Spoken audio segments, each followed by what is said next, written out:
of the 2024 North Dakota governor's race. North Dakota is a very Republican state, and it's not expected to be too competitive of a governor's race, but nonetheless, we're going to go over it right here for you here today. Starting first, we're going to look at some of the past elections where in 2020, it voted for the Republican candidate Doug Burgum by 40.5%, and in 2016, it voted 57.1% for then candidate Burgum, winning there in a landslide. In 2012, the Republican governor outgoing won the state by 28.8%. The current polling average right now in the state of North Dakota for its governor's race is Republican plus 30. The average margin of victory result from across the last three elections is 42.1%. Now for the national vote of governors in these same elections. In 2020, Republicans won nationwide by 8.3% in the governor's races. In 2016, Republicans won across the nation 2.1%. In 2012, Republicans won 1.8%. And right now for the 2024 congressional vote, just which party to prefer for Congress, Democrats lead Republicans by 1.4% as of the day I'm recording this video. The average margin of victory result for governors across the nation in these elections is 4.1% in favor of the Republicans.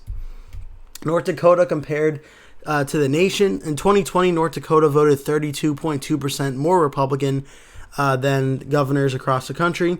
2016, North Dakota voted 55% more Republican than the national governor's vote when it's all added up. And in 2012, North Dakota voted 27% more Republican than the nation when it came to the governor's races, an average difference of 38.1% in favor of the Republicans, very substantial. As for some forecasts for how people see North Dakota's governor's race going in 2024, Real Clear Politics has North Dakota as solid Republican, Sabado Crystal Ball has it as safe Republican, Inside Elections has solid Republican, Elections Daily has safe Republican, and Cook Political Report has solid Republican. Complete agreement that this is going to be a safe Republican state in all likelihood. The two candidates right now is Kelly Armstrong, the Republican, the current representative of North Dakota's lone congressional district, and Democratic candidate is Merrill Piepkorn. He is the Democratic candidate. He has been a radio host and a member of the North Dakota Senate since 2016. Some counties I'm watching for in North Dakota. There aren't really too many competitive counties in the state of North Dakota across all three elections, so I'm focusing on three counties where there's some big towns and cities in Burley, Grand Forks, Cass, and Rolette and Sioux. Three of these counties have been very Republican, two have been very Democrat, and these are the counties I am watching for on election night to see maybe if there's any bit of trends in any of these counties as for how they stand with the election. So just showing you what they look like on the map. In 2020, Sioux County went 61.5 to 31.4 for the Democrat lens. Burley went 68.3 to 26.5 for Burgum, the Republican. Rolette went 57.7 to 40.1 for the Democrat lens over Burgum. Grand Forks voted 63.6 to 33.2 for the Republican Burgum. And Cass County voted 60 to 36.8 for Burgum, the Republican governor. In 2016, Sioux voted 57.2 to 36.7 for the Democrat Nelson. Burley County voted 80% to 16.6 in favor of Burgum, the Republican.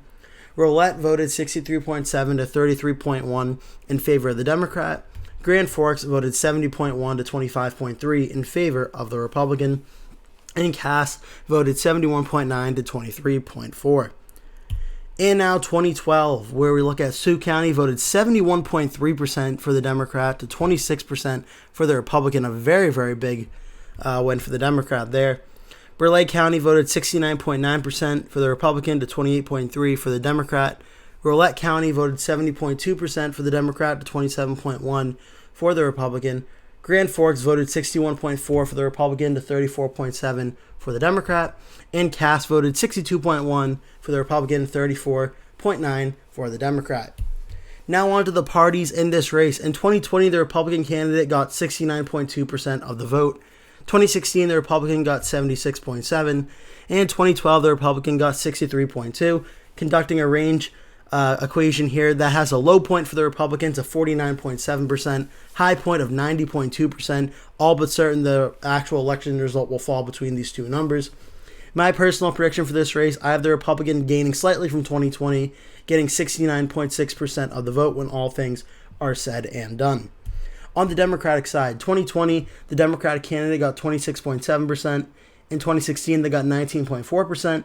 In 2012, 34.3%, the strongest performance of the last 3 elections.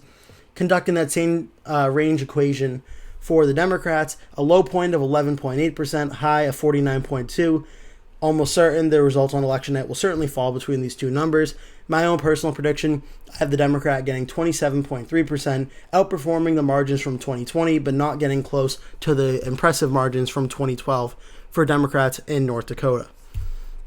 So for the state of North Dakota, my 2024 governor's race prediction, I have the Republican representative, Kelly Armstrong, winning the race with 69.6% against the Democratic candidate, Merrill Piepkorn's 27.3%, a margin of victory of 42.3% of the vote, which when you look at it is more than the margin of victory in 2020 and 2012, but less than the margin of victory in 2016, almost in line with the average of the last 3 elections, with the margin of victory is 42.1. I have it only 0.2% more than the average margin of victory.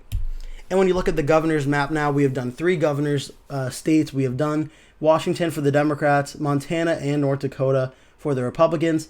Now that leads 2 Republicans, 1 Democrat, with a handful of governor's races remaining. So if you're interested in these, please remember to stay tuned because I'll be doing these in the days and weeks ahead leading up until Election Day. I hope to see you back for these videos. That will do it for today's video. Thank you so much for watching. If you enjoyed the video, please remember to give it a like. And if you really liked it, please remember to click the subscribe button and make sure you turn post notifications on so you always get notified when I post a new video. That way you never miss one. Also, please remember to share this video with your friends and family if you really like the video. And remember to stay tuned because I'll be posting at least 1 video every single day leading up until Election Day. So I'd really appreciate it if you keep coming back and watching those videos. Thank you so much for watching, and I hope to see you in a future video.